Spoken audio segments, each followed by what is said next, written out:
Let's start our second talk. We're happy to have Shira Tani from Tel Aviv University, and she will speak about the Poisson bracket invariant, elementary and hard approaches. So thank you very much. I'm going to try and discuss 3 projects today, but naturally I'm going to start with some background, including a definition of the Poisson bracket, which is an operation on smooth functions, and Polterovich conjecture, which concerns applying this operation to functions forming partitions of unity. Then the first project, which is joint with Lev Buchavsky and Alexander Loganov, I think both of them are here, is basically a proof of this conjecture in dimension 2. Now, one piece of the proof is sort of a problem of functional analytic flavor. And so the second project, which is joint with Yefim Gruskin, concerns applying Gorth-Dix theorem from functional analysis to this problem, as well as one other problem that I'll shortly mention. Now, Polterovich conjecture is still open in higher dimensions, and all current advances towards it rely on Floer homology. So the third project, which is joint with Yaniv Ganor, is basically studying locality phenomena in Floer homology. And I'm going to try to explain roughly all the preliminaries. So if there's anything unclear, please stop me. I'll try to look at the chat as well. Okay, so starting with the setting, M is going to be an even dimensional manifold. So for example, think of the 2-sphere.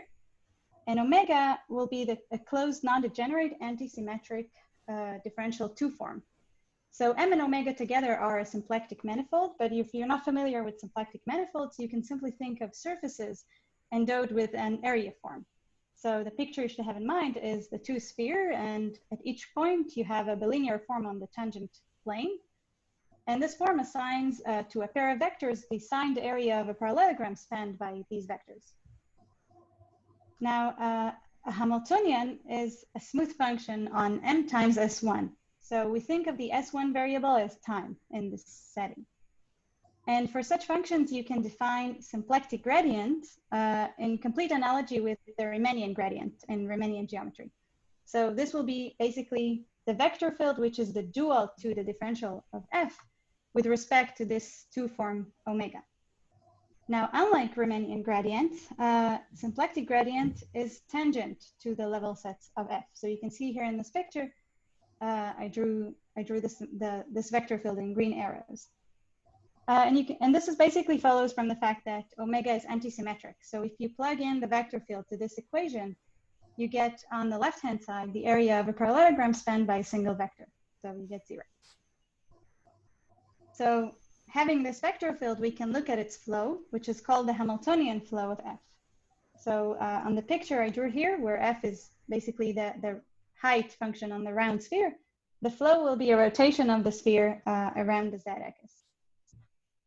This setting actually comes from classical mechanics, where M models the phase space of a mechanical system, so the space of all possible positions and momentums. The Hamiltonian F is the energy function of the system, and then the flow is the physical flow, basically. Any questions so far?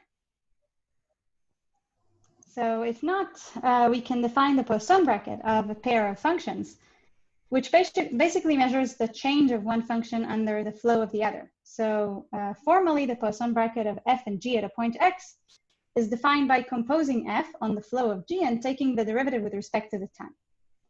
And it's a simple exercise to see that this coincides with the area of the parallelogram spanned by the symplectic gradient of these functions at the point.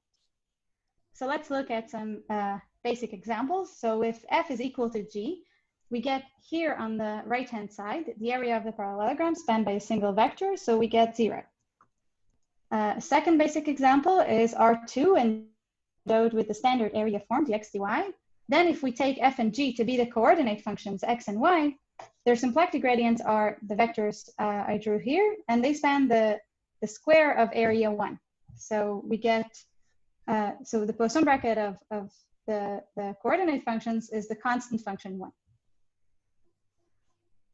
Now, in 2006, Entov and Polterovich discovered a surprising relation between this operation on function, the Poisson bracket, and a certain symplectic size of subsets. So let me sort of state the theorem. So suppose you have an open cover of your manifold M and a subordinate partition of unity. By that, I mean just functions summing up to the constant function 1, and each function is supported in a single set from the cover. If the sets from the cover have finite symplectic size, then the Poisson bracket of these functions cannot be all vanishing. Now, I'm not going to define this symplectic size. I'll just say that it's related to the Hamiltonian dynamics on the manifold. Polterovich also defined an invariant later on, measuring the Poisson bracket of such partitions of unity.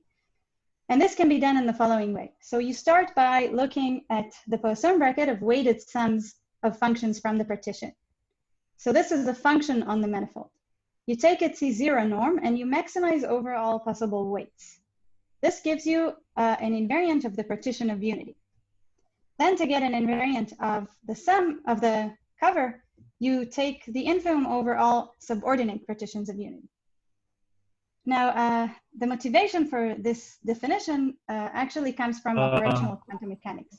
Yes, a question. What is C0? C0 norm? Just the maximum of this function over the manifold. So the Poisson bracket of a pair of functions is again a function on the manifold, say on the sphere, and then I take the maximum of this function over, say, the sphere. Is it okay? Yes. Thank you. Okay. Polterovich also conjectured a lower bound for this invariant.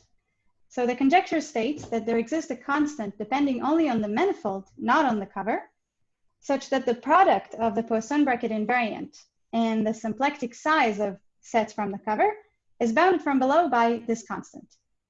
You should think of this inequality as an uncertainty principle. So basically, if the sets from the cover are very, very small, the cover is very localized, then the conjecture states that the Poisson bracket invariant has to be very large.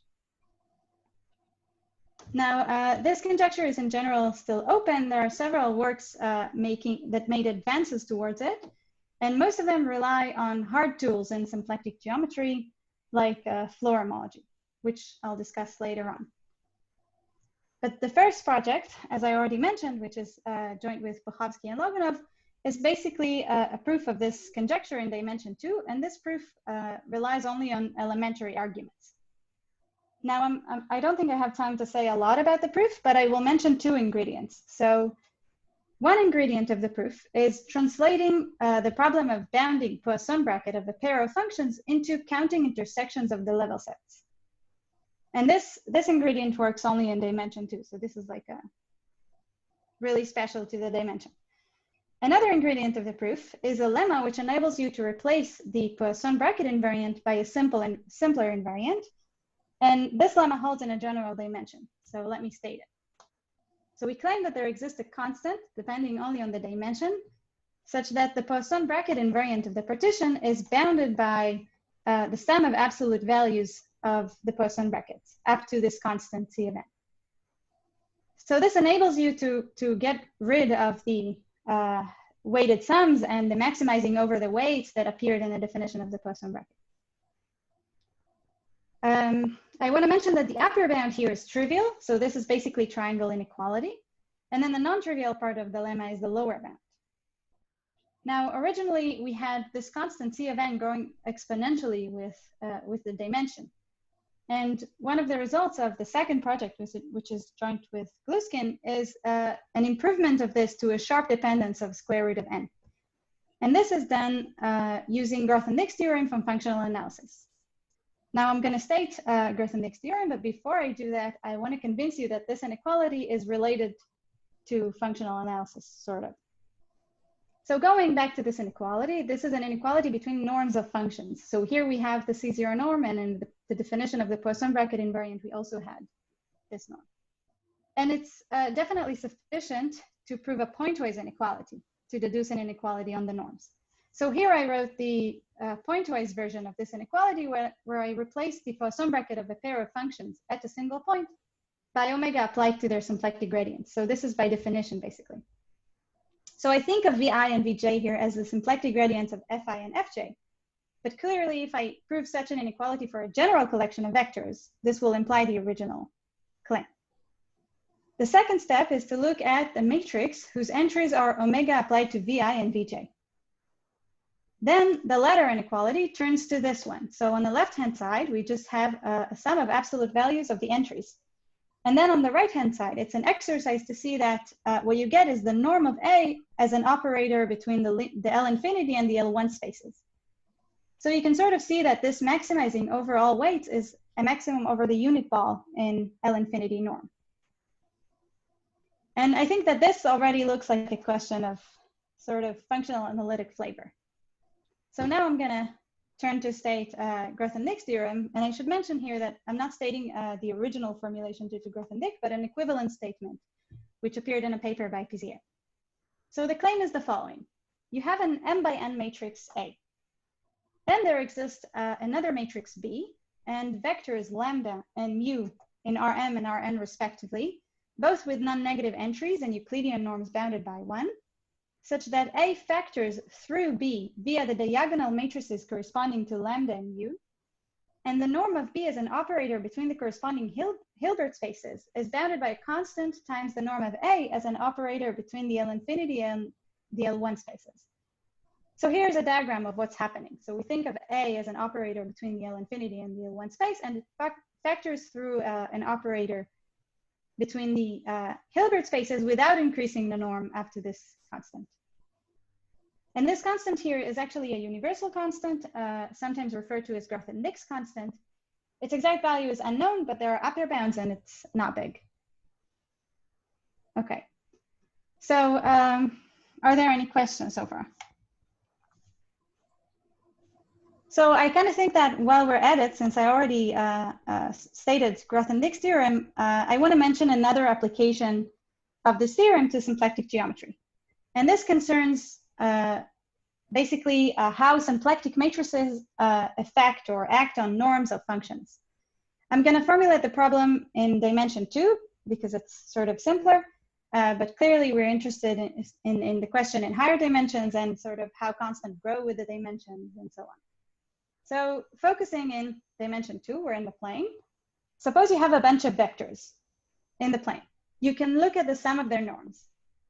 Then you can apply an area preserving matrix. Say here we're stretching the y-axis by 2 and shrinking the x-axis by half. You get a different collection of vectors with possibly different sum of norms. A natural question is how much can we shrink the sum of norms by applying area preserving matrices? So an easy example is if the vectors do not span R2, then you can get as close to 0 as you want this way. But for a general collection of vectors, this is sort of a more subtle question. And then in higher dimensions, you replace area preserving by symplectic matrices, but I don't want to define these.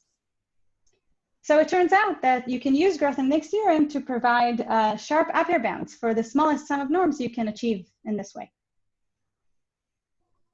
Okay, so with this, I sort of want to end this chapter about Grothendieck's theorem and its application to symplectic geometry. And I want to go back to Poltorowicz's conjecture. So if you have any questions. So going back to Poltorowicz's conjecture, I want to talk about what's happening in higher dimensions. And this part is sort of independent from the previous parts of the talk. So the short answer is that it's still open, and the longer answer is that there exists a method to produce lower bounds for this Poisson bracket invariant.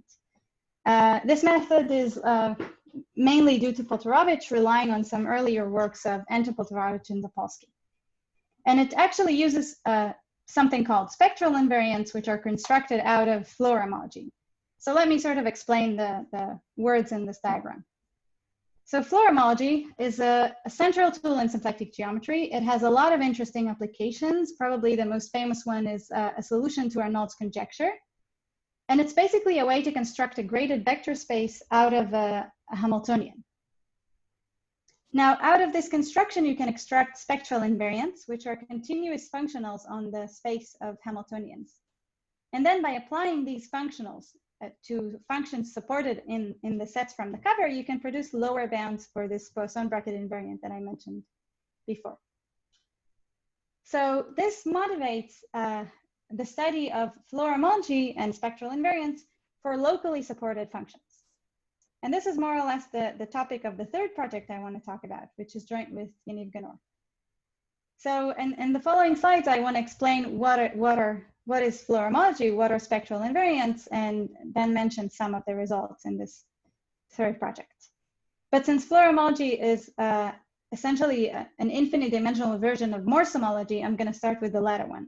So I'm going to start by explaining what is Morse homology. And even before that, I want to say that if you're not familiar with the concept of homology, this is basically an algebraic construction which enables you to study the topology of a manifold or a more general topological space. So in order to construct Morse homology, our setting is basically a Riemannian manifold, and our example throughout this section will be the two torus and a Morse function on this manifold. So this is just a smooth function whose Hessian is non-degenerate on the critical points. So think generic smooth function. Given such a manifold and function, I want to consider the following vector spaces. So I'm going to denote by C naught. This is the vector space formally generated by the minimum points of F. So in this picture, F has a single minimum. We get one copy of whichever field we choose to work with. C1 will be the vector space then formally generated by the saddle points of F. So in this picture, we have two saddle critical points, and we get two copies of the field. And similarly, C2 is spanned by the maximum point. This function has a single maximum point. We get one copy of the field. A more general way to formulate this is CK is a vector space formally generated by critical points of index K. So now we have a bunch of vector spaces, and I want to consider linear maps going between them. So DK will be a linear map from CK to CK minus 1. And I'm not going to give a proper definition of this map. I'll just say that it's defined by a certain signed count of negative gradient flow lines of F. So looking at this picture, we have two negative gradient flow lines going from the maximum to each one of the saddle points. And so you could sort of already guess that if we were counting over Z2, this map would have been 0, the map C2, for example. Okay. So having these vector spaces and these maps going between them, we can look at the following quotient of the kernel of the map by the image of the next one. So we get a vector space, basically, by this quotient. And the surprising truth is that this vector space is independent of the function f, and is actually a topological invariant of the manifold, isomorphic to the singular homology of the manifold, if you know what that is. But this is, I think, maybe surprising, because the vector spaces CK and the maps heavily depend on the function. You should think of the elements of this vector space, the invariant vector space obtained as a quotient, as representing certain submanifolds of M. So, and the subscript K here is corresponding to the dimension of these submanifolds. So for example, elements of HM1 represent certain one-dimensional submanifolds of the torus. So certain loops in the torus. Okay.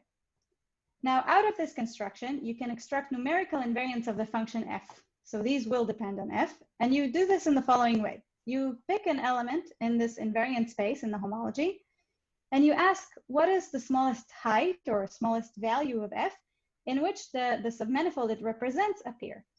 So let me explain this on our example from before. So starting with zero-dimensional submanifolds, we can ask what is the smallest value of f in which a single point appears? And the answer will be the minimal value of f. Then looking at one-dimensional submanifolds, we can ask what is the smallest value of f for which this non-contractible loop here appears? And then the answer will be the value of f at this saddle point x. And going to two-dimensional manifolds, we can ask what is the smallest value of f in which the whole manifold appears? And this will be the maximal value of f. So these are called spectral invariants, and you should think of them as functionals on the space of smooth functions. So for every element in the homology, you get a functional. And for some elements in the homology, we get a fairly simple functional. So for the element representing the whole manifold, this functional just returns the maximum of the function. So it's a very simple thing. Now focusing on that one, I want to state two trivial properties of this functional, and I'm going to say right afterwards why I'm doing this. So the first trivial property I call locality. And I'm basically saying that the maximum of the function depends only on the restriction of the function to its support. So if f is supported on some subset of the manifold, this functional depends only on the restriction of f to this domain and not on the topology of M outside of this domain. The second trivial observation is that if you have two disjointly supported functions and you apply this functional, the one returning the maximum, to their sum, this is equal to the maximum over the functional applied to the summand. So basically, if you have two disjointly supported functions and you sum them, the maximal value of the sum is the maximum over the maxima of each summand. Now, the reason I'm stating these obvious properties is that in the next slides, we're going to go over to the analogous construction in Floer homology. There you also get sort of analogous functionals, which we still call spectral invariants, but they are not as simple as the ones coming from Morse homology. For example, the one corresponding to the class of the whole manifold is not going to be just the maximum of the function, but something more involved. And then these properties hold only under additional conditions and are not trivial anymore. So for example, the second property here is a theorem due to Humilier-Leroy-Sefardini and is known as the max formula. I also want to mention that these do not hold for a general element in the homology. So for example, if we look at the functional corresponding to the class of a single point, then you get a similar equality with minimum instead of maximum. So the minimum of the sum of disjointly supported functions is the minimum over the minimas of each one. But you can, I mean, a natural question is, what can you say for the functional of a general class? And then one of the results of the third project, which is joint with Yaniv Ganor, is that for any class and for any element in the homology and disjointly supported functions, the functional applied to the sum of these functions is always smaller or equal than the maximum. So, yeah, and I want to mention that a lower bound with the minimum here is not true. Maybe in the end of the talk I can give the counter example. It's fairly simple. And that our original motivation and the theorem as it's stated in the paper is actually for the analogous statement in the context of Floer homology. And the proof for this statement in Morse homology is much simpler, but I think this is not an immediate statement, sort of, even in Morse homology. Okay, so this is sort of all I wanted to say about Morse homology. Are there any questions before we pass to Floer homology? Okay. So passing to Floer homology, this is basically repeating what we did just now, but doing this on the loop space of M instead of M. So our manifold will be the space of contractible loops in M. The base manifold is still the two torus, but now we're looking on the space of contractible loops. Each point here is a contractible loop on the torus. And then the role of a Morse function will now be played by the action functional, which is defined by this equation. You don't need to read it or process it. But I just want to mention that this action functional is not well defined on the space of loops for every base manifold M.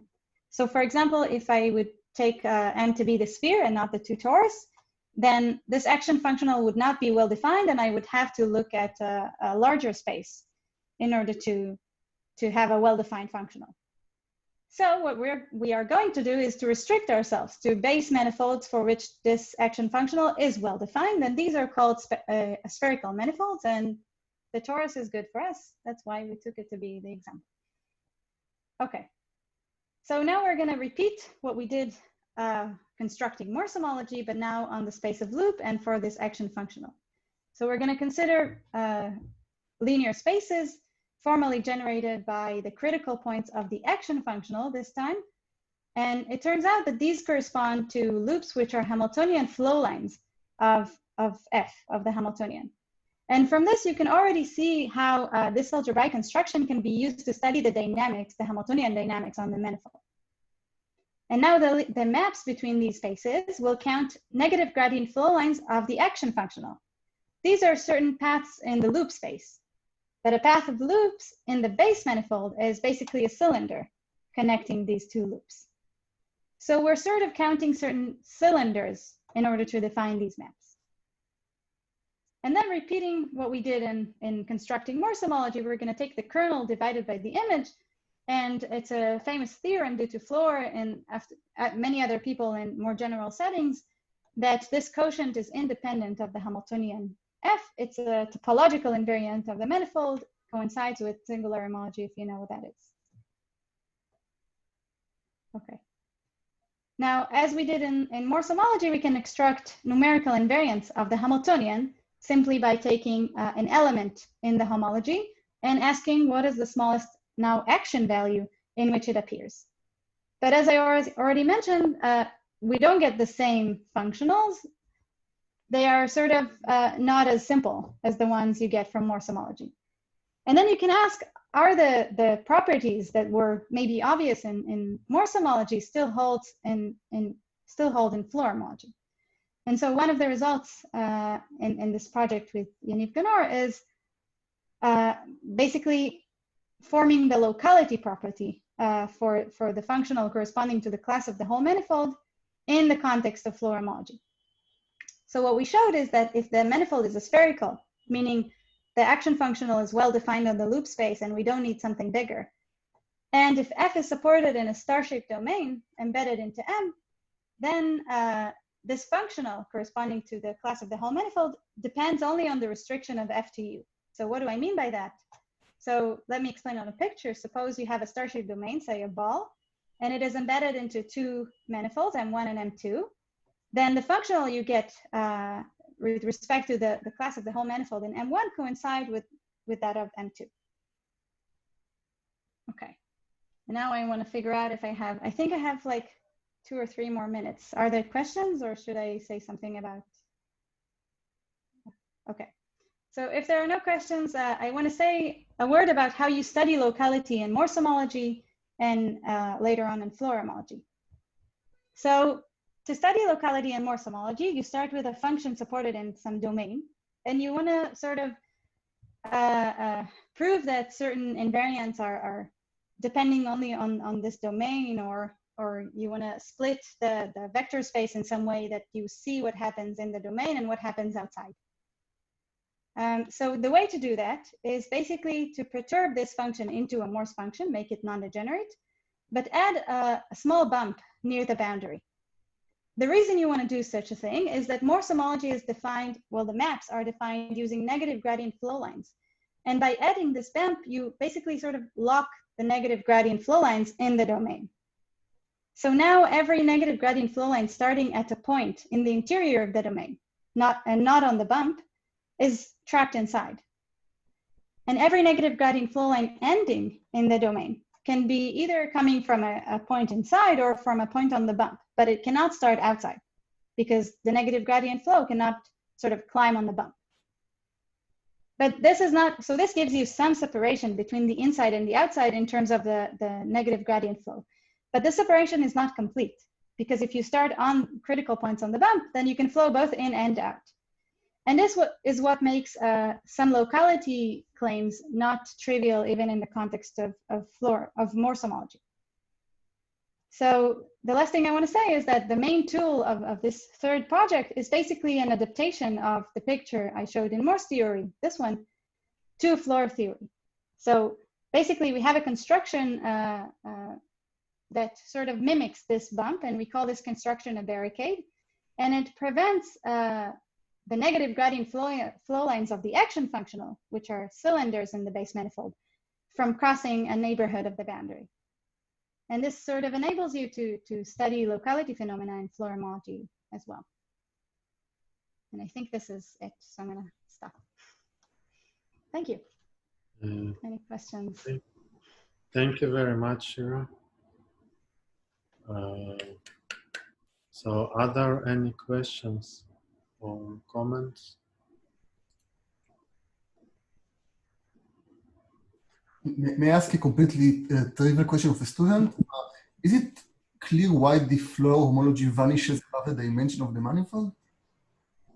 Because the number of, the index is not bounded by the dimension like in the usual Morse. Yes, so it's not easy to see it. It's basically seeing that Floer homology is isomorphic to Morse homology. Like there's no shortcut there. You actually have generators of higher index, and yes, and you need to know that the differential takes care of them, sort of. Wow, miracle. Okay, thank you.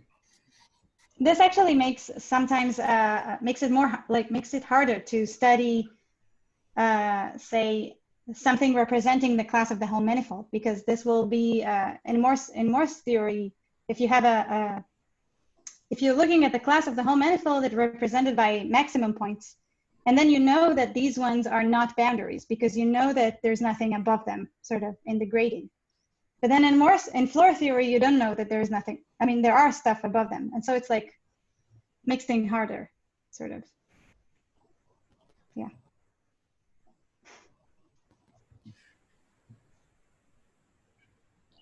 There are more questions or comments? Could you maybe elaborate on, you said that there's an equivalent description for the Poisson bracket in 2 dimensions that only works in 2 dimensions.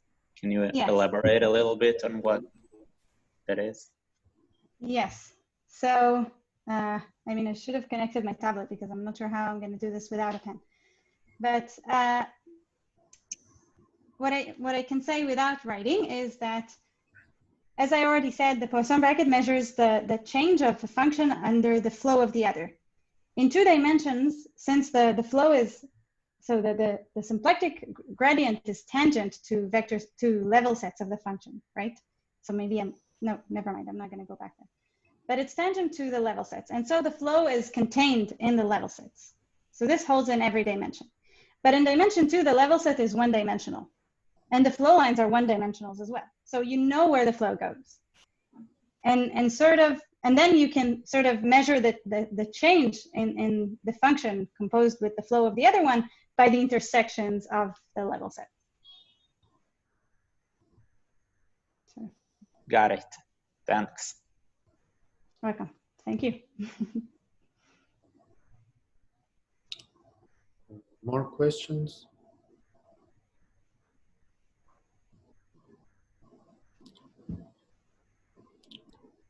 So if not, let's thank Shira again, and we make a small break, a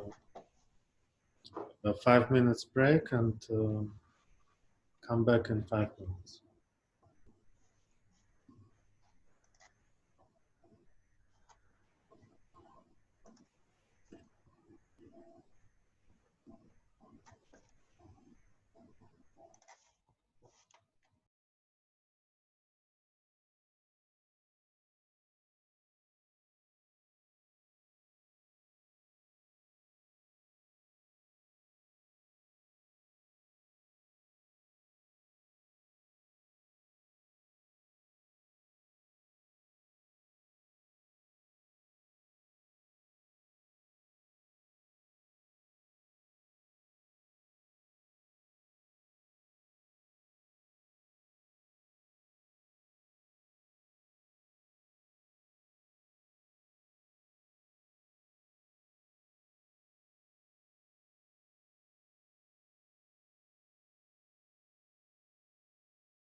Oh, hi, Aaron. Hi. So make you. Oh, sorry.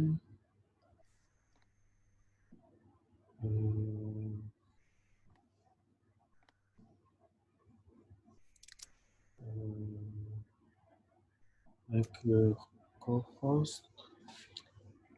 So can you upload your slides? You just need to do a share screen. I'm trying, but it says screen sharing has failed to start. Please try later. And now you are co-host, so maybe. No, it doesn't work. Let me see if I should exit full screen.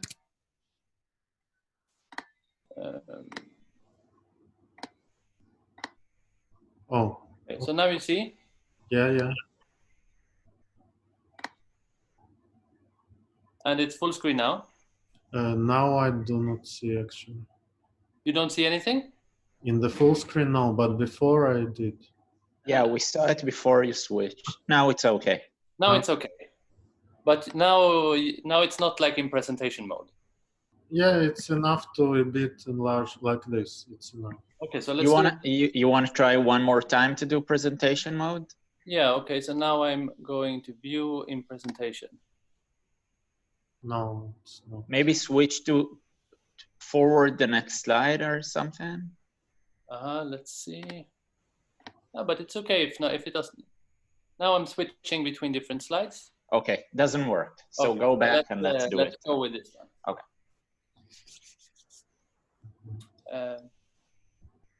Yeah, just tell me when to start. Yeah, so we actually start right now. So now the third speaker is Aaron Venman from Tel Aviv University, and he will speak about the Hall event for Gaussian complex zeros and the emergence of quadrature domains. Please. Thank you so much. First of all, a big thanks to the organizers for pulling this meeting together despite these strange circumstances, and for allowing me to give the opportunity to give a talk. So this is joint work with Alon Nishri, also of Tel Aviv University, and it's ongoing work. Yeah, here we go. So the basic object will be a stationary point process in the plane. And since we are not probabilists, most of us, let's just keep an intuitive understanding of what this is. For me, a point process is just some random discrete collection of points in the plane. And we require this to be stationary, meaning that if we translate by some complex vector, then we should see the same thing in law. So here I have just translated, and we see roughly the same picture. So we will consider these invariant point processes, and we will consider copies of the same one, but with increasing intensity, meaning that the points will be more and more packed.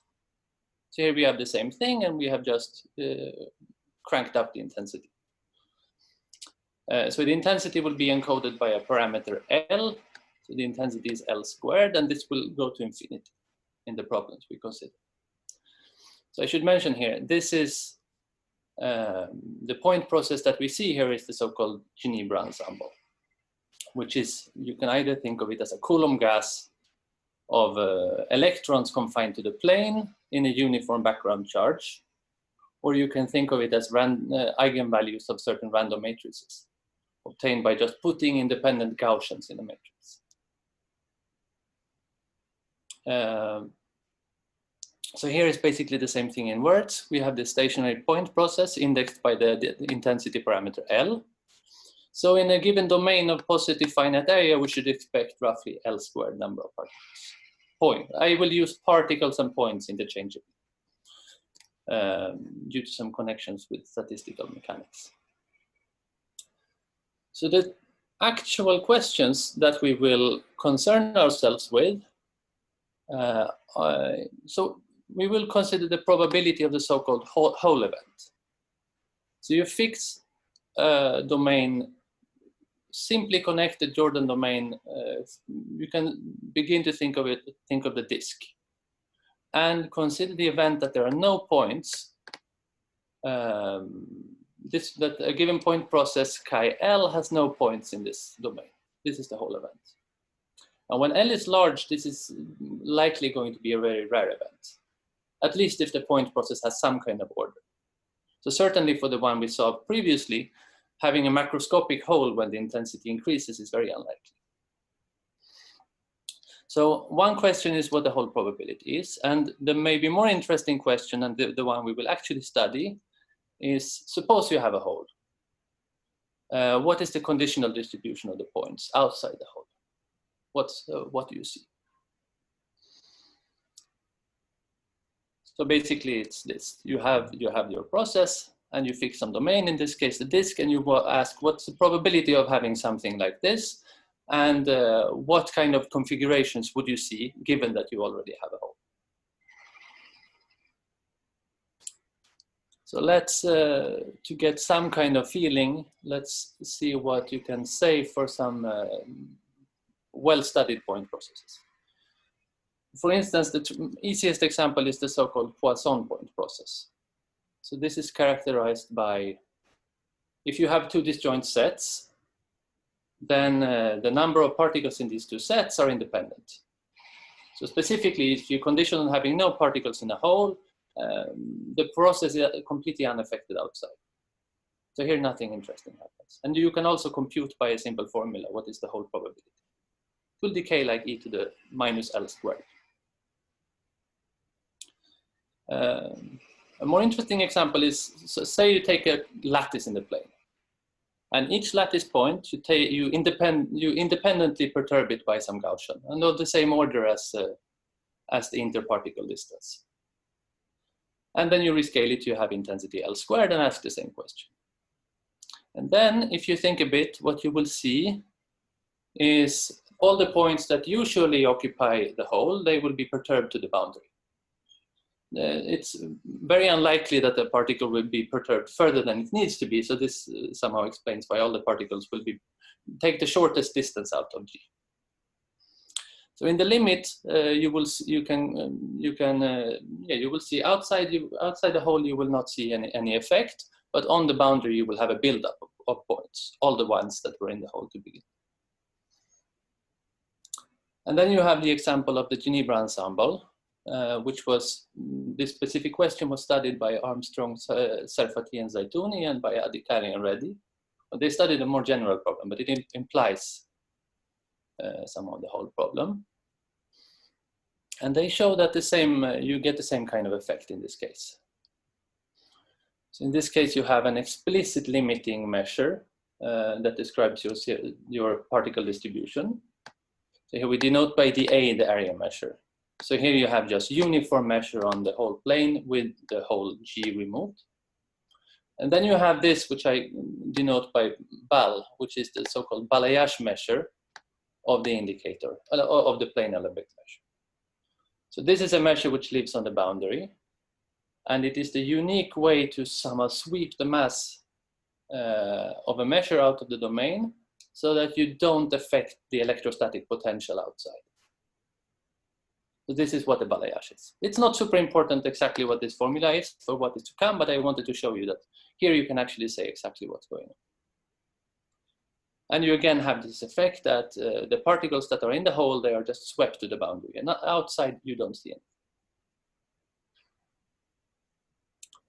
And here is a picture of what you see for the Geneva ensemble with the hole. And for the lattice, you would see a similar picture.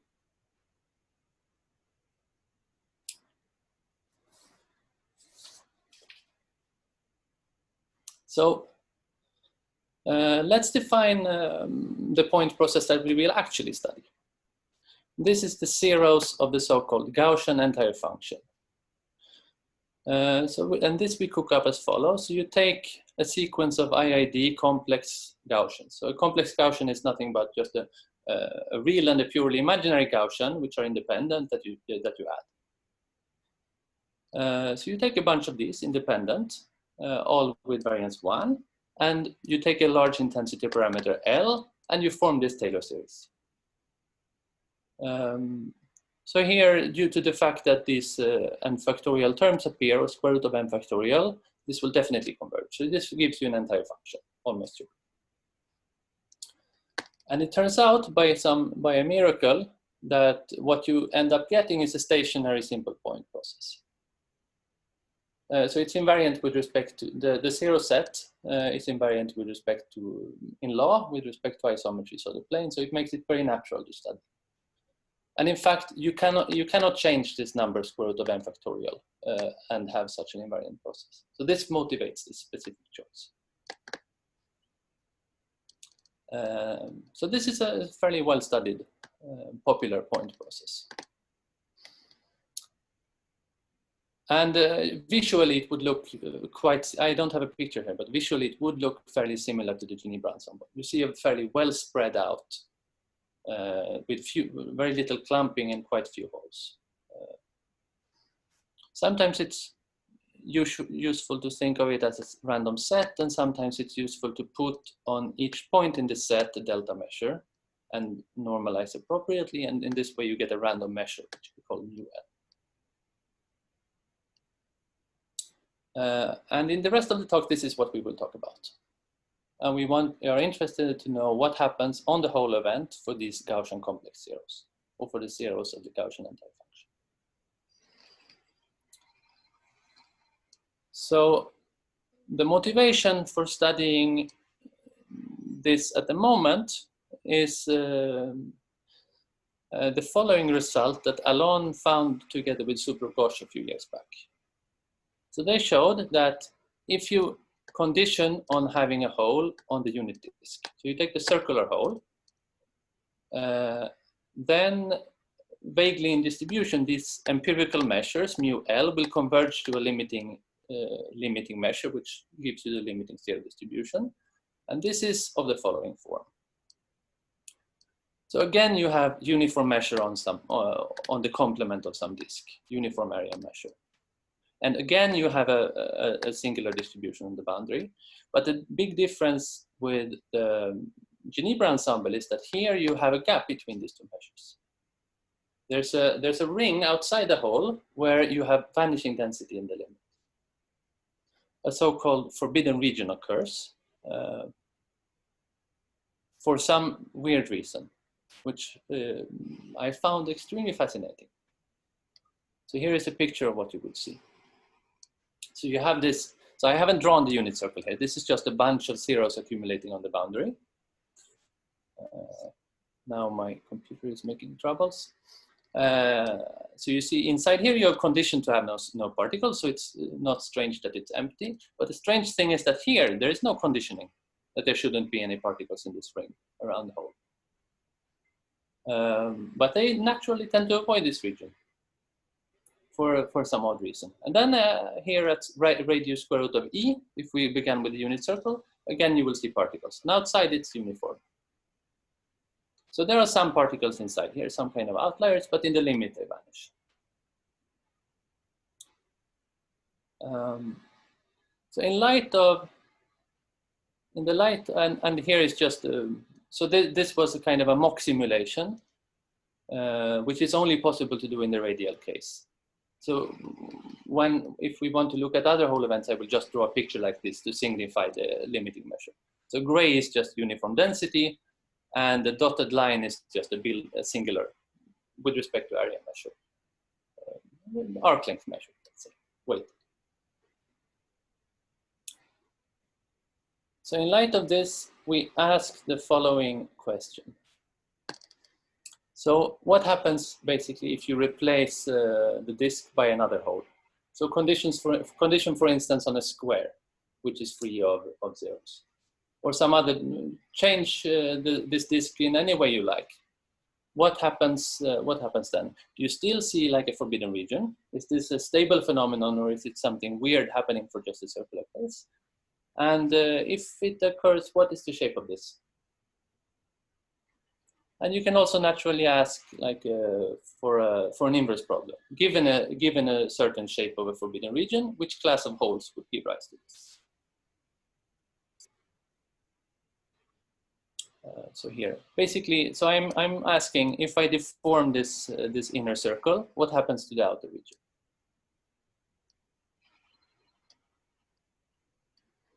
So let me try to explain our results with respect to these questions. In order to do this, we need to introduce a few notions. First, I will introduce the notion of a disk-like hole. So we take a domain G, which is a simply connected nice domain with a smooth boundary, and let Z0 be a given interior point. Then Riemann tells us that there is a conformal mapping of this domain onto the unit disk. And you can choose this mapping so that Z0 is mapped to the origin, and the derivative at this point, Z0, is positive. So the number R, which is 1 over this derivative, is known as the conformal radius relative to this point. And this we will fix. So then we make the following definition. So we say that the domain G is disk-like with Z0 as center point and radius R if this conformal map for some point Z0 and the associated R satisfies this odd-looking distortion bound. So basically it tells you that your domain is not too far away from a disk in some conformal distortion sense. So if a conformal mapping satisfies this inequality, then automatically Z0 is a kind of conformal center of this domain. So it's going to be a local maximizer of this radius R among variations of this point Z0. This follows from this. And it also follows that this domain will be contained in a disk of a certain radius around this point Z0. So this is some class of domains which are not too far off from circles.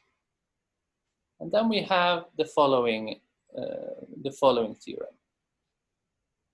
First of all, here is a preliminary result saying that basically in a vague sense, the situation is stable. So conditional on the whole event, always these empirical measures converge to something that looks roughly as in the circular case.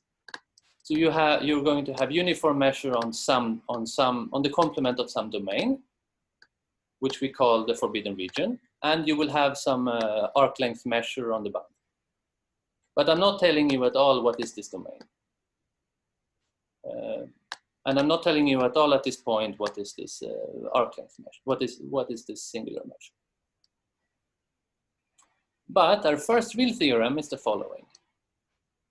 We say, so this forbidden region omega, this is going to be a disk, a perfect disk, if and only if this domain G is disk-like. Meaning, even if you start to perturb a little bit this inner hole, this outer forbidden region will be completely unchanged. It will still be a perfect disk. So this is apparently a stable phenomenon. And you can ask what kind of perturbations are allowed. Well, for instance, this is allowed. You can take, the square is a disk-like domain. So if you condition on having no zeros in a square, then in the limit you will see a measure which looks like this. You have a singular distribution on the boundary of the square, and then you have uniform distribution outside of the disk. And in general, for any the pentagon also works, any n-gon for higher n, it just becomes more and more disk-like. And you can take ellipses up to a certain critical eccentricity, and it's a fairly large domain. It's a fairly large class of domains. So this begs the question, what happens when this conformal mapping distortion condition breaks down? What is somehow the next, what happens in this case? Can we say anything? So in order to somewhat try to answer this, we make the following definition. So for some finite set lambda, we denote by nu a finitely supported atomic measure with atoms in lambda and positive weights rho lambda. Then we say that a planar domain is a quadrature domain with respect to such a measure nu, if the support is contained in the domain, and if for any harmonic function on the domain, say any bounded harmonic function, integration against area measure can be accomplished simply by evaluating at these points, at these some nodes, with respect to these weights. So the simplest example of such a domain is a disk, because if we integrate a harmonic function on the disk, we can simply evaluate it at the origin by the mean value property.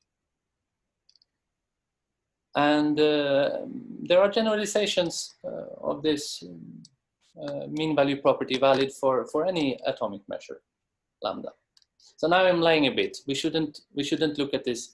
So this definition is slightly too lax. We need to require that this holds with inequality for all subharmonic functions. If we do that, then for any measure, there is a unique quadrature domain. And this can be thought of somehow a potential theoretic sum of disks around these points lambda with associated radii rho lambda. And these domains show up in all kinds of places, in probability analysis, in fluid dynamics in connection with Hellish-Shaw flow, and so on. So here you see just an illustration of some. So here we have fixed two nodes, lambda 1 and lambda 2 symmetrically, and we have equal weights on this. And for different, when increasing the weight, the domain becomes larger, and I've drawn 3 outer boundaries of these sets. And this specific 2-point quadrature domain is known as a Neumann oval. So here the Neumann oval, and this is a general feature, you can write a polynomial equation for the boundary. So in this case, there's a 4th degree polynomial equation in variables x and y that defines the boundaries of these.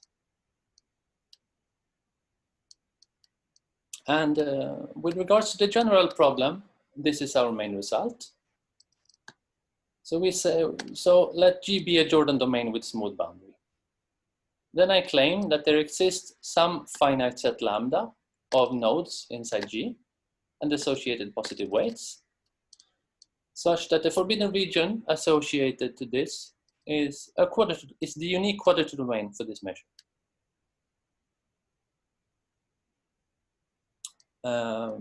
And I can say the singular part is going to be just the sum of harmonic measures with respect to these points and weights. So the whole limiting zero distribution will be parametrized by this finitely supported measure. So here, and I can, in reality, I can take the G to be a finite union of these joint Jordan domains. I don't have to have just one, but each connected component has to be simply connected. And there's a corresponding result, which is then you don't get finitely many quadrature nodes, but if you have a piecewise smooth boundary, there's an analogous result. So here is just a trivial example.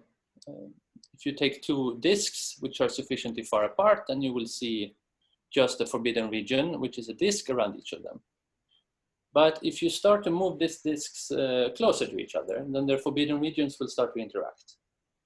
And this is a way to produce non-trivial examples. So here, if you move these disks sufficiently close, then the resulting forbidden region will be exactly one of these Neumann ovals. And if I move these closer and somehow merge them, the forbidden region would still be a Neumann oval. So I can get non-trivial examples also for simply connected.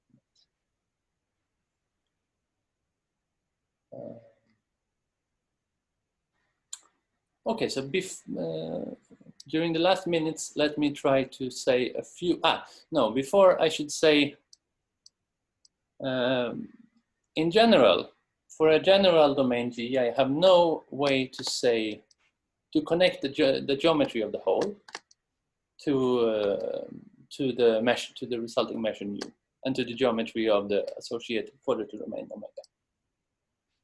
So in the disk case, we could give a complete characterization, but for more general domains, this is still open, and I would find it very interesting to see some progress in this.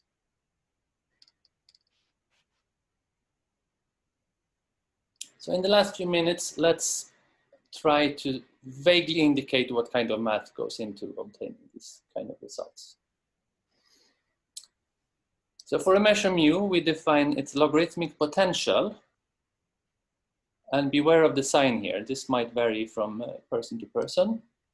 We define it by just convolving the measure with the logarithmic kernel. So this we choose in such a way that if you take the Laplacian of the potential, you get your measure back by multiplied by a factor of 2 pi. Simply because the logarithm is the fundamental solution for the Laplacian in 2 dimensions. And we also have minus sigma as the logarithmic energy, which we obtain. So sigma we obtain by just integrating the logarithmic kernel with respect to the product measure, mu by itself. And then now I will have to make a kind of a large jump. So now then I claim that if I take the empirical measure conditioned on having a hole, G, and I restrict it to some large disk. So alpha is some large parameter, and normalize so I have a probability measure. In the limit, I will have a probability measure. Then this thing should approach a minimizer of a certain functional. So I will have if I look on the whole event for domain G, then I will look for the minimizer of this functional subject to the condition that mu should give no mask at all. So this, I won't have time to explain really where this problem comes from, but very, very roughly, you can write a joint density for the zeros of the entire function as the negative exponential of a related energy functional times some very, very large parameter. And it Gibbs measure kind of construction for those of you familiar with this. So you basically have e to the minus L fourth time a very related functional. So, and this functional will act on the empirical measure. So only for point configurations which are very close to the minimum is it likely that these configurations will appear. So this is very vague, but I just want to somehow give some idea of why such a functional could appear. So let's just look at what it is. So the first part of the functional is the logarithmic energy term. So this is small when a measure is very spread out. For instance, if you minimize this over measures supported on a compact, you will get the usual equilibrium measure for the compact, which is some distribution on the boundary. On the other hand, this other term here, what is this? So you take the logarithmic potential, and then you subtract mod c squared multiplied by some suitable number. This is just going to be the potential of the uniform measure on a disk. So this is the potential of the unconstrained equilibrium measure. So you take the potential of your measure and you subtract this unconstrained equilibrium, and you measure where it's largest upwards deviation from this equilibrium.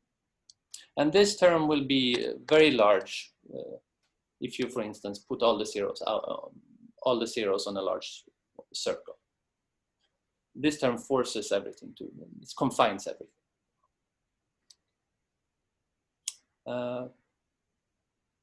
Let me see, I have a few more minutes. So let me just heuristically try to explain why there should be a forbidden region.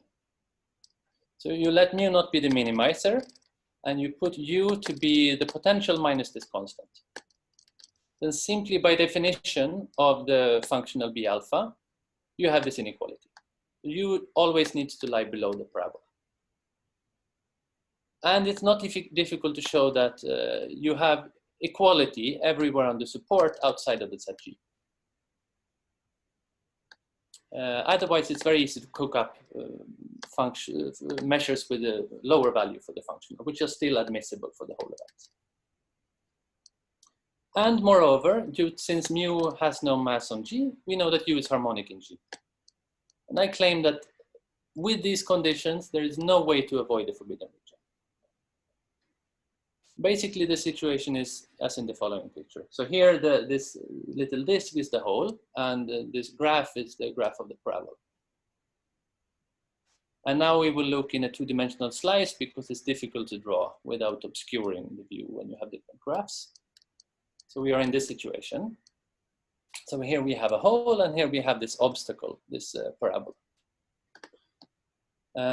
And we need to lie below this thing, and we need to be harmonic.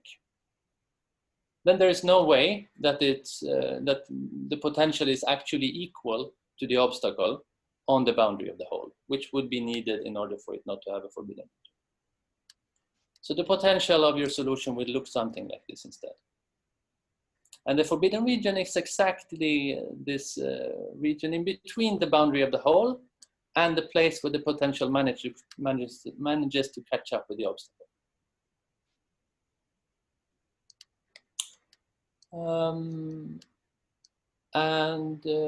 Yes, this was all I wanted to tell you. Okay, thank you very much, Aaron. So, are there any questions or comments?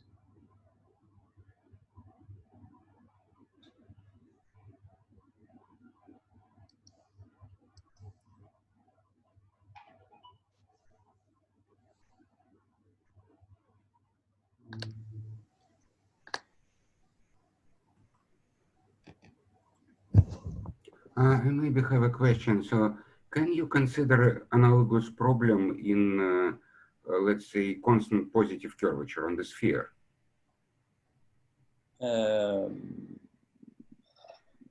I think so. Yes, there are natural ensembles of random polynomials which are invariant on the sphere, and you could look at corresponding Hall events. I haven't thought too much about it, but the problems I think make sense. Mm-hmm. But you don't know the answer. No, I don't know the answer.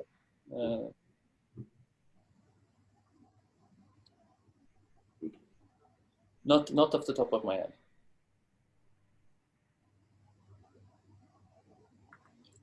More questions?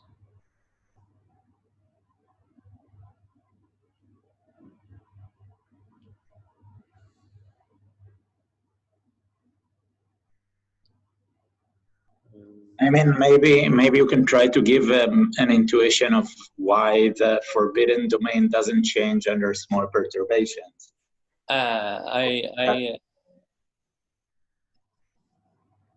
Somehow I would like to be able to do that, but I cannot. It's to me, it's kind of a small miracle. So like I can give vague technical explanations, but I'm not sure if it will give any proper intuition. So you can write a like sufficient condition for having an extremal measure, and this sufficient condition tells you that you need to be able to solve some strange kind of equation. And this the equation that you need to be able to solve for the disk is somehow stable under perturbation. If you perturb the domain, you will still be able to solve this equation, which somehow determines the location of the hole and which determines the location of the center point and the mass of this quadrature node. But, like, can you characterize the boundary conditions under which, you know, if you do a little bit, you perturb a little bit more, then you can't solve the equation anymore? I think there's a way to explicitly tell you when perturbations risk splitting this quadrature node into several quadrature nodes. You could develop like a bifurcation. You could write down somehow bifurcation conditions. So we have this. Like for instance, let's. Now I removed my pictures. I had a picture of roughly this, but so you start out with the disk and you perturb it a bit. Small perturbations are okay. You will still have a perfect disk as forbidden. But at some point, when you start, for instance, elongating an ellipse, this condition will break down, and your single quadrature node that gives rise to the disk will split into several. And I think, at least in special instances, you will be able to tell, I will be able to give you conditions when this happens. In terms of local properties of this conformal. But I shouldn't promise too much, but this is my feeling.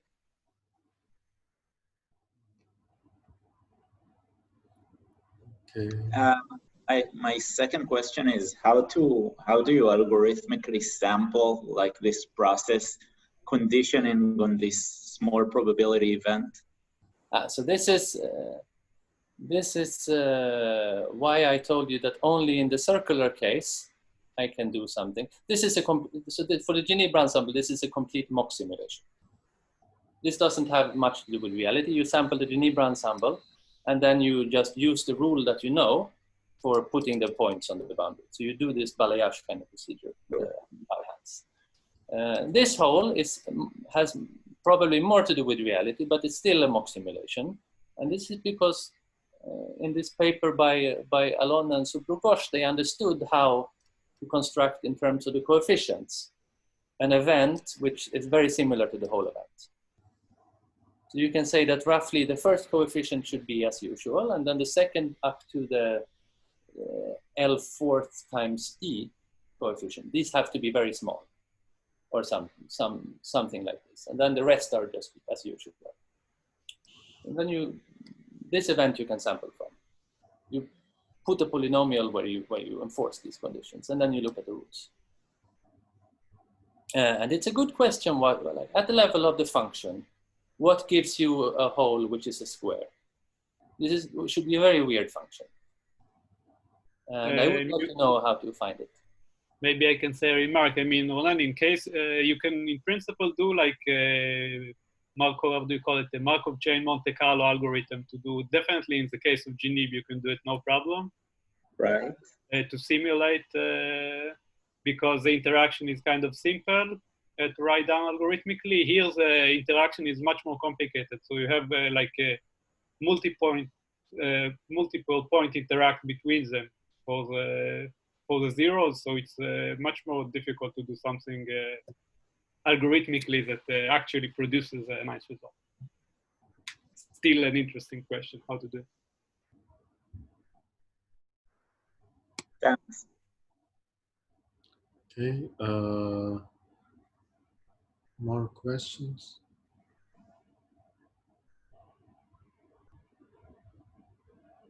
Okay, so if not, let's thank Aaron again, and we meet in 4 minutes.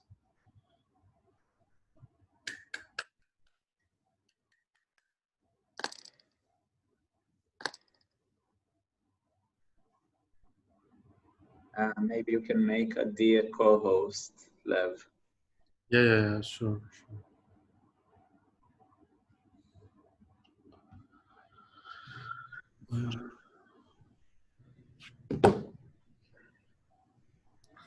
Hi. בוקר טוב. Wait a second. וואו, השקעת, עדי, נסעת למשרד. כן, להעביר את זה מהבית לא הייתה אופציה. זה בסדר, המשרד הוא מרחק הליכה, זה לא נורא.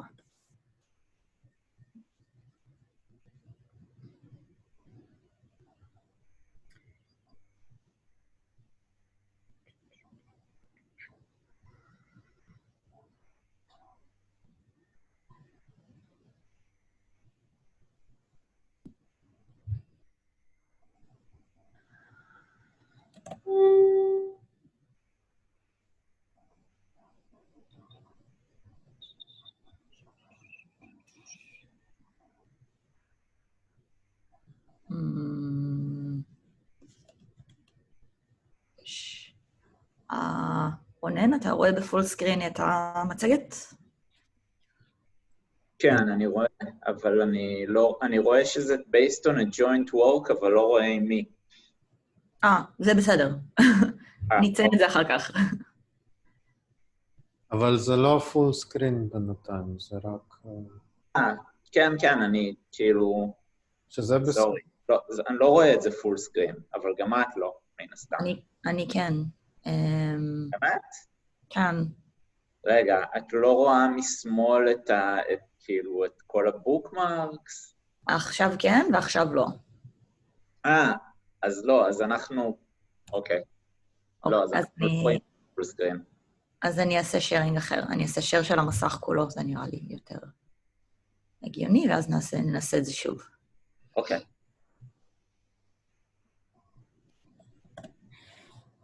אוקיי. עכשיו? עכשיו זה פול סקרין. נשים את זה פה.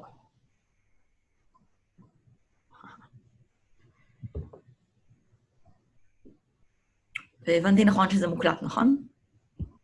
כן. כן, זה מוקלט, אבל אם את לא רוצה אפשר... זה תלוי. אני בסוף אשאל את המרצים אם הם רוצים להעלות את זה לאינטרנט. אם לא, אז לא. אז בואי תגידי שזה לא מוקלט. היו כמה אנשים ששאלתי מוקלט, אז זה דווקא יכול להיות טוב. זה טוב? אוקיי.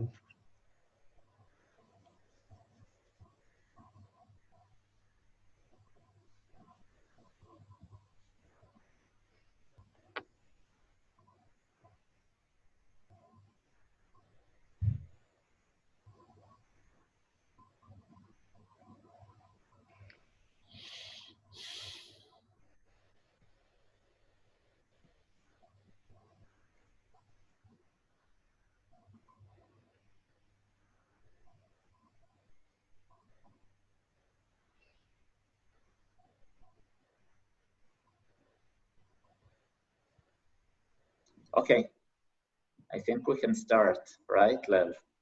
Yes, I think so. Okay, we're very happy to have our fourth and final speaker for today, Adi Glickson, currently from Toronto, previously from Tel Aviv. We'll talk about random entire functions. Thank you. Good morning. I'd first like to thank the organizers for the opportunity to speak here.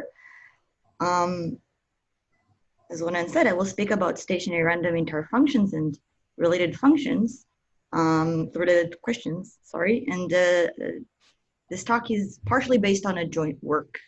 So my talk today is composed of 3 parts. The first part is stationary random entire functions, and that part is based on a joint work with Lev Puchovsky, Sasha Loganov, and Misha Sodin. And then 2 projects that were inspired by this. These are the next parts, recurrently bounded subharmonic functions and frequently oscillating subharmonic functions. So let me start with the first one. Well, if you ask every student that took complex analysis course, if there exists a non-constant entire functions with 2 independent periods, they're gonna say that the answer is no. Because if you had 2 independent periods, then you can create, using them, a fundamental parallelogram. And every point in space could be translated back into this parallelogram by, say, n translation by z1 and m translations by z2. And because of the invariance of the functions, you get that the maximum of the function over the entire plane is going to be the same as the maximum on the parallelogram, which is bounded. So by Liouville, it has to be constant. And if you start investigating this property of being translation invariant, you say, okay, the next step is a translation invariant metric on the space of entire functions. Well, when I say a metric, you need to relate it some kind of a topology. So I'm talking about a metric that will describe the local uniform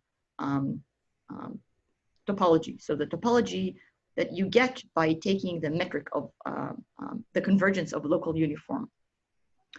And the answer here again is no, because we'll notice that if you translate the function 0, you just get the function 0. But if you translate the function e to the z, you get the function e to the z minus n. We know that e to the z minus n tends to 0 locally uniformly. So if we had a translation invariant metric, all these distances should be the same, where on one hand, you're going to have 0, and on the other hand, you're going to have the distance between 0 and e to the z. So that's also not possible. So how about we relax the question even more? How about if I had a random entire function and I would ask if the function is translation invariant by law? So to answer this question, I'm going to need to define things more accurately. So if we look at the group C, it acts on the space of entire functions by translation. So for every function f, instead of evaluating f at the point z, you evaluate it at the point z plus w. It's like you shift the underlying space. And we're going to be interested in measures that are probability measures. They're non-trivial, so that means that they're not supported on the constant functions, and they're also invariant under this action. So if you measure a set, or if you measure a set after you apply this action to all the elements in the set, you're going to get the same measure. And in fact, these measures, there's like a one-to-one correspondence, or it's actually two different descriptions of the same object, which is stationary random entire function. So finding a non-trivial translation invariant probability measure corresponds to finding a stationary random entire function, or a random entire function, which is translation invariant by law. Okay, but I told you that there's a lot of issues with translation invariant things. So do these things even exist? So yes, Benji Weiss showed in 97 that there are many such measures. And then he asked, what is the minimal possible growth of these measures? And the growth of an entire function is measured by the asymptotic behavior of this function. You will notice during this talk that I'm kind of obsessed with the growth of functions. And when I say a growth of a function, I will always refer to the asymptotic behavior of this function here. So you take a maximum over a disk of radius r. It's enough to take the maximum over the boundary. And you look at the asymptotic as a function of r. So in a joint work, we gave a nearly optimal answer. On one hand, we show that if you are given such a measure, then almost surely all the functions in the support have to grow at least like up to constant an exponent of log to the power 2 minus epsilon, which is very, very fast. And on the other hand, we also constructed an example of such measure where almost all the functions in the support grow, has an asymptotic growth, which is bounded from above by an exponent of log to the power 2 plus epsilon. And to be honest, this epsilon is not really epsilon. So these are actually powers of lower logarithmic terms. Okay, so what was the plan? Well, we started with a classical Krylov-Bogolubov construction. So if you're given a function and a sequence of sets that saturate C, I'm going to define a sequence of probability measures. So these probability measures, what they do is for every set in the space of entire functions, which is measurable, you take Lebesgue measure of all the W's that take your function f and bring them inside A, and then you normalize it. So in a sense, you take the average of the orbit of f, if you wish. And this is a sequence of probability measures. And if I'm lucky and they converge to some kind of a measure in the end, it's going to be a probability measure, and it's going to be translation invariant because it gets this property from Lebesgue's measure. The problem is the space of entire function isn't even locally compact. So it's not clear that you even have a subsequence that converges. And even if it does converge, why wouldn't it converge to something supported on the constant functions or an infinity? So for this, we need to have a special function f. This special function will be self-similar. Now, I don't want to define what self-similar is, but let me give you the flavor of it. What happens is for every compact set K, you can find dense copies of this set where the function f looks almost the same on every copy. So it's a perturbation of itself. So how do you construct such a function? We start with what we like to call an inside-out counter set. So you start with this small square here, you take 9 copies of it, and you place them evenly spaced according to some law. And then you take 9 copies of this structure, and you place them evenly spaced according to some law, like so. So instead of cutting pieces like we do in normal counter sets, we duplicate pieces.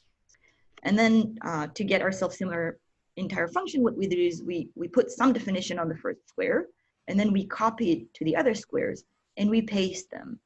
And there are different pasting techniques. The basic one known from complex analysis, just Runge, we use something deeper that actually controls the growth.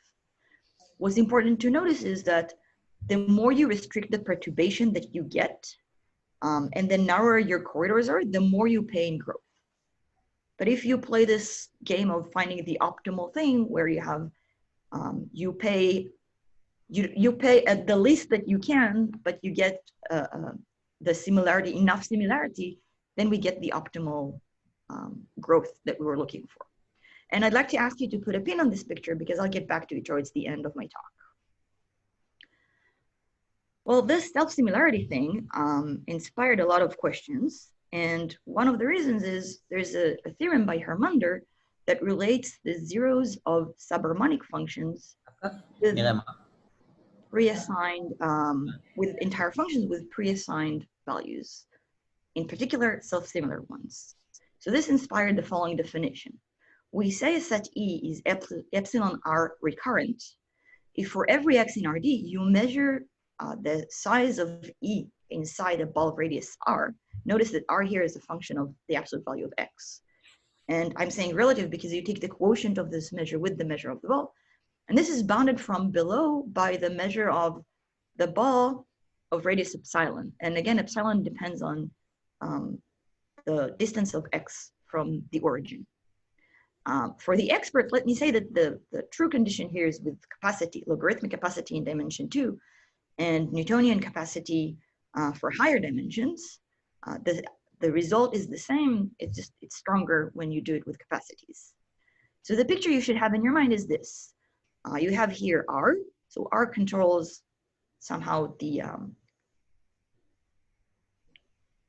where the set is located, the distribution of the set, and epsilon somehow controls the sizes of these gray blobs. They don't have to be blobs, they can be any shape. And again, I'm asking, what is the minimal possible growth of subharmonic functions with such a recurrent zero set? Now, we're going to spend a lot of time on subharmonic functions, so let's say a few words by why are we interested in them. We know that entire functions are great. There's, I think, no dispute there. They have all these nice properties of like Taylor expansions and Gaussian integrals and maximum principle and more.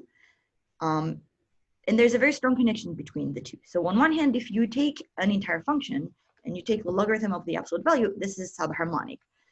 Now, though this relation is not completely reversible, this theorem by Hermander that I mentioned earlier makes subharmonic functions somehow very interesting. They get a lot of the properties that entire functions have. If they have a special property, you can actually get an entire function with similar properties from them, but they're more flexible. You can do more with them. They're really great. So the first result that I'd like to present of this project is subharmonic functions with a recurrent zero set. And this nice kernel here allows me to state one theorem for all the dimensions, which in my opinion is quite exceptional when it comes to potential theory, because you can see that the kernels I'm using are very different. Log is going to change the sign because t could be very small or very big. This is a 1 over polynomial, it's different. But if I define phi like so phi is a function of r and epsilon actually, and the dimension, then on one hand, if the lim sup of 1 over t phi of t is bounded by 1, then every non-constant subharmonic function whose zero set is epsilon r recurrent has to grow like an exponent of the integral of phi. And on the other hand, under the condition that the derivative of 1 over phi is bounded, then I can also construct an example of a non-constant subharmonic functions whose zero set is epsilon r recurrent while it grows, its growth is bounded by an exponent of this integral. And I'd like to say a few words about the conditions because they seem kind of strong. But let's think of the case that epsilon is constant. So if epsilon is constant, phi here is just a constant over r, which makes this lim sup just r of t over t. Now, if r of t over t does not tend to 0, but it's bounded from below, then I can just rescale this kernel function to get the function that I want. So it's not going to be interesting. So in any case, we're going to be interested in a function r, which is little o of t. And similarly, if you take r to be constant and allow epsilon to be a function, and this condition does not hold, then you get the criteria called Wiener's criteria to kick in, again, you get that this question is not interesting. So the point is, though these abstractions seem strong, they're not strong at all, and they're nearly optimal. They're not optimal completely, but they're quite close to that. Now, for the experts, I have a companion result for harmonic measures, and I'd like to state them in Brownian motion words. So let phi be as before, and let b rho be an open ball of radius rho. Then under the same condition as before, if you have an epsilon r recurrent set and you're trying to do a Brownian motion from 0 to the boundary and avoid the set E, the probability that you manage to do that is bounded by an exponent of the integral of phi, and vice versa. If you have if the derivative of 1 over phi is bounded, then I can also construct a set so that the probability to be able to do that is bounded from below by the same thing. So the constant will obviously be different, but the asymptotic is the same. And one of the reasons I wanted to point that out is I'd like to say a few words about the proof of this part A from the point of view of Brownian motion.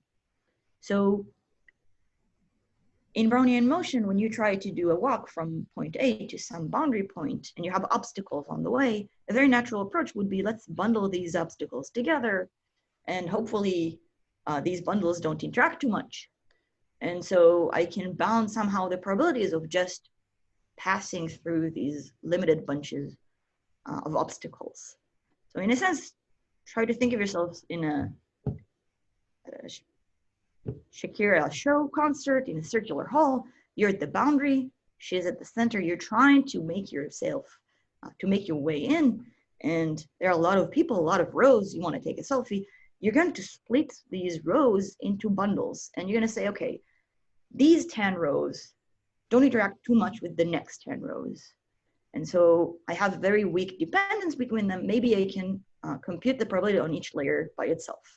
And in your brain, it's going to look like this. You see, you have these layers, and you try to bundle layers together. Say, these 3 barely interact with these 3, and so on. And so the probability to cross the entire thing would be the product of probabilities. So now the problem remains to be, how many layers do I need to bundle together in order to get this weak dependence? And the expert's guess was that, well, the first guess was it should be constant. Maybe not 10, maybe a million, but some kind of a constant. One person said, well, it might be dyadic.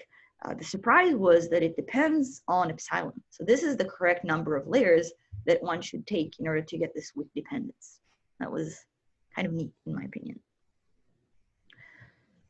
So now let me take you to the last project I'd like to discuss today, of frequently oscillating functions. And this project was also inspired by the first project. So I was traveling and giving talks about my PhD work to convince people to give me a postdoc. And I visited Stony Brook and I gave this talk. I was talking to Professor Bishop, and he looked at this result, and this is what bothered him. I'm half laughing on it now, but it was very, very likely that he was right, and that this minus epsilon here was only an abstraction of the methods that we used, unlike the epsilon in part B, which feels like inherited because of convergence of sequences and things like that. And then he said, well, I know this paper by Jones and Makarov, and this paper might actually help you get rid of this epsilon. And this inspired a much broader project. So let me start from the definition. We'll get back to this corollary later. So a cube in RD, I will call it a basic cube if it's a unit cube, half open, half closed. And the vertices lie on the ZD lattice. And if I'm given a subharmonic function u and a basic cube, I'm going to consider 2 properties. So first of all, I'm going to consider whether or not the function u is somehow bounded from below on at least one point inside this cube. And the constant here needs to be uniform. It can be half, it can be a third, but it has to be something. The second property is what is the d minus 1 Hausdorff content of the 0 set of u inside I? Now I'm saying 0 set even though it's u less or equal than 0, because one of the nice properties about subharmonic functions is If you take a subharmonic function and you take a maximum between this function and 0, you're still going to get a subharmonic function. So I can always assume that the 0 function of u is the same as where u is less or equal than 0. Right? I might use this terminology again. And I will say that a basic cube is rogue if it doesn't satisfy one of these properties.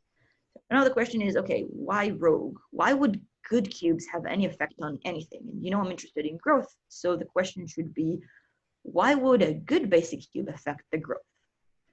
So we have the following observation. There exists a constant c which depends on the dimension, so that if you have a subharmonic function defined in the neighborhood of, say, the unit ball, and you look at the Hausdorff, the d-1 Hausdorff content of the 0 set inside, say, a ball half the radius, and it's bounded from below by epsilon, then you get a jump. So the supremum of u over the entire ball is bounded from below by the value at the center times some constant which depends on, so the original constant CD and this epsilon. And you can see here emerging these two properties I was considering. Property P2 is exactly this property, and property P1 somehow makes sure that this component is not too small, so that the product here is not canceled. So now it makes sense to define the following. So given a monotone non-decreasing function f, which is bounded by t to the d, and the subharmonic function u, I will say this function is f oscillating if for large enough cubes, f bounds the number of rogue basic cubes inside. And again, I'm interested to ask, okay, what is the minimal possible growth of these functions? So what was already known?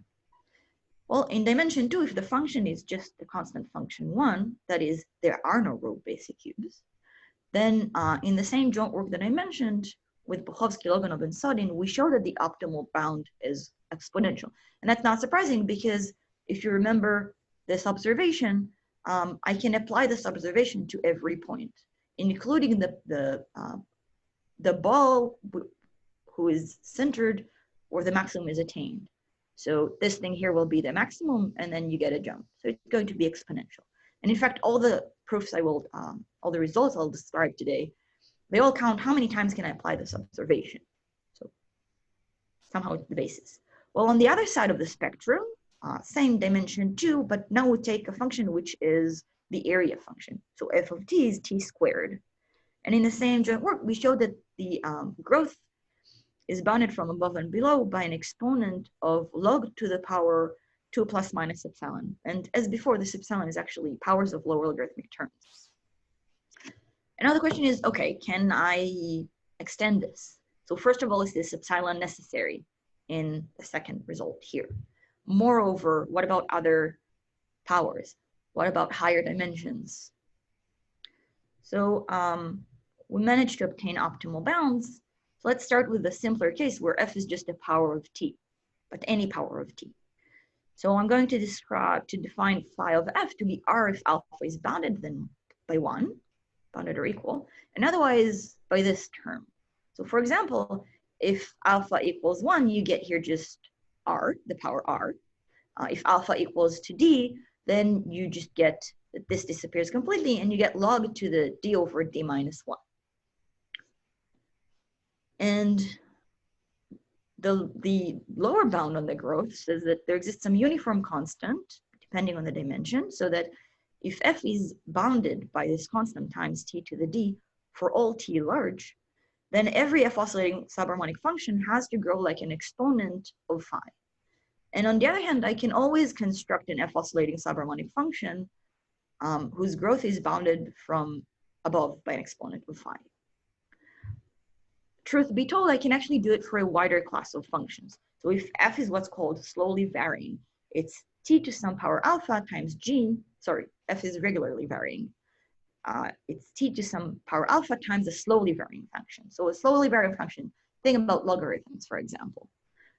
Here the function looks a little bit different, a little bit more monstrous, but if you apply in f of t equals t to the alpha, you're going to get the same thing I wrote earlier. And for the upper bound, we have an additional condition that if alpha equals to d, then g has to be monotone non-increasing. That means that this thing here has to be 2 to the alpha times something that changes only in one direction. And I promised you that we'll go back to this. So truth be told, this epsilon indeed is redundant. We get this as a corollary. Well, I'd like to say a few words about the example. Could this self-similarity help us maybe? This construction I told you to remember from the beginning. Well, no, there are two problems with this construction. The first one is self-similarity by definition means that if you had a bad square, a row basic square, or cube in higher dimensions, say at step 1, then in later steps, I'm going to accumulate it because I basically copy the same definition of the function, maybe with a small perturbation, secretly for subharmonic functions without even a perturbation. So I'm going to accumulate a lot of rogue basic cubes, which means that these are going to be proportional to the volume. So that's not going to work for f of t, which is less than t to the d. A second problem arises when you try to extend this result to higher dimensions. So in 2 dimensions, we used a pasting technique that somehow separates these copies of squares. So notice that, say, if I try to separate these copies, what I use is these corridors. These corridors are actually, they have the length of the edge length of the square or cube later on, multiplied by a small interval. But if you try to go to higher dimensions, for example, try to imagine in your head dimension 3, then you have like a Rubik's cube. And to separate these cubes, you're going to need a plane times a small interval. A plane already has t squared row basic cubes. And in higher dimensions, you get that you need a hyperplane. So this is not going to work for functions that actually grow slower than t to the d minus 1. And in fact, even for these two functions, you don't get the optimal bounds if you use this technique. So what can be done? Let me begin by explaining the example in dimension 2, just because it's easier to see. And what I'm describing here to you is the set where u is not 0. So this is the set where I'm using for pasting. It corresponds to these corridors that I described earlier. The function is going to be 0 everywhere else. So we start with just a grid of basic cubes. And I'm going to restrict myself right now to dyadic cubes of rank 2. So each one of them includes 4 dyadic cubes of rank 0. So these are just basic cubes. And I take the center of each of them and I connect it to the center of the dyadic cube where they sit, like so. And then in the next step, we look at dyadic cubes of rank 2. So they include 4 dyadic cubes of rank 1. In one of them, we have a pre-existing structure, but in the other 3, we have nothing. So what we're going to do, we're going to copy the same structure, but we're going to use narrower tubes. So you can see that I used dashed arrow. And the reason I'm using narrower tubes is not to have this accumulation of error. I don't want to accumulate more and more rogue cubes, right? On the other hand, the narrower the tube is, the more I pay in growth. So I have to play this optimality game. And then I connect the center of each of these structures to the center of the dyadic cube containing them. Let's do one more step. We look at dyadic cubes of rank 3. Each one of them includes 4 dyadic cubes of rank 2. In one, we have a pre-existing structure. In the other 4, we're going to put something similar, not quite the same. We use narrower tubes, and we connect the center of each of them to the center of the dyadic cube containing them. Now, in dimension 2, somehow if you rotate this picture 45 degrees, it's going to look a lot like the picture I showed you in the beginning. But in higher dimensions, this is where you see the real difference. So we start with a dyadic cube of rank 1. They include 8 dyadic groups of rank 0, which is just 8 basic cubes. And I connect the center to the center of the dyadic cube. On the next step, I have 8 dyadic cubes of rank 1. I create a similar structure. I colored it green, so you'd know that the tubes in the green parts are narrower. And I'm going to connect the center of each of these to the center of the dyadic cube that contains them. Now, this bridge that I connect, sometimes I call them branches. You can see by the color of the branches. They sometimes, you can see from the picture here, that they obstruct previous branches. That's okay. And you'll see that in the following steps, Not necessarily they cover an entire branch. Sometimes they only cover part of it, but that's okay. We don't mind. Here I didn't do the next step just because it would have been kind of insane. The point is, if you do everything optimally, like I described in the first project, so if you choose your tubes on one hand, narrow enough not to have too many road basic cubes, but also wide enough not to have too much growth, then you get the optimal result. And this is actually a perfect place for me to say thank you for listening.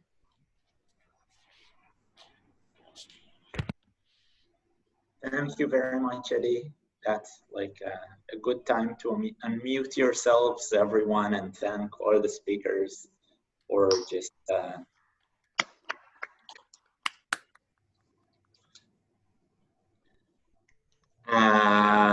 any questions to Eddie?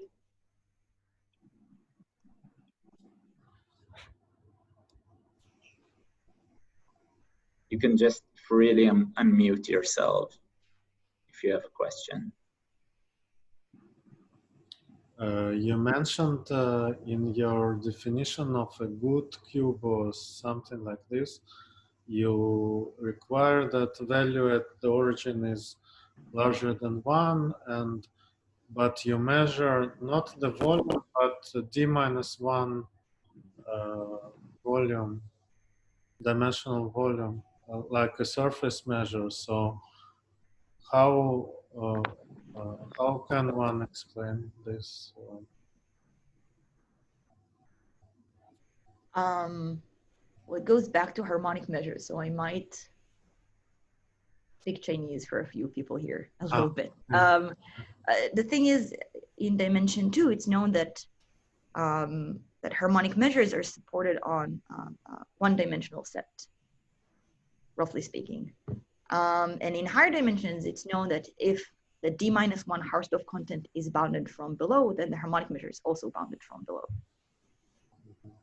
Okay. Okay, I understand. Thank you.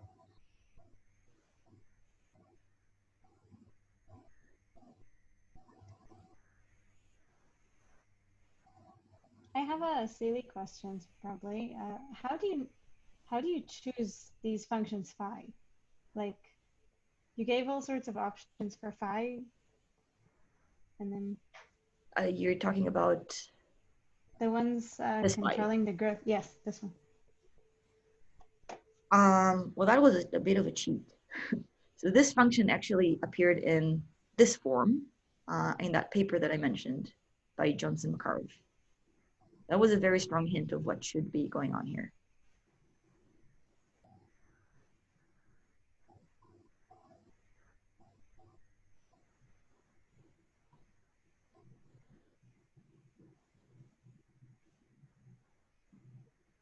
Any other questions? There's something I missed. You had like those two results, one about the growth of functions, and then afterwards about hidden probabilities of Brownian motion. Does the second imply the first, or? So the short answer is no. So in fact, what I do is in the paper, I prove here A, and that implies A of this. And then here I prove B, and that implies B of this. Oops, sorry. So they're somehow intertwined. I see. So it's not equivalent. The implication is actually one-sided. Yes. Okay. But like somehow together you get all the answers, I guess. Nice, thanks.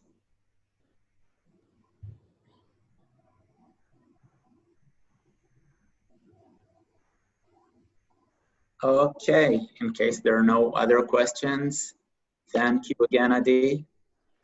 Thanks to all the speakers. I think we had like 4 really wonderful talks. I enjoyed the session very much. Yeah, I don't know, the talks are recorded, but I guess you don't have to like improve putting them online. So we'll talk to you about that. Okay, thanks again, everyone. Thank you very much for coming. Thanks to all the organizers.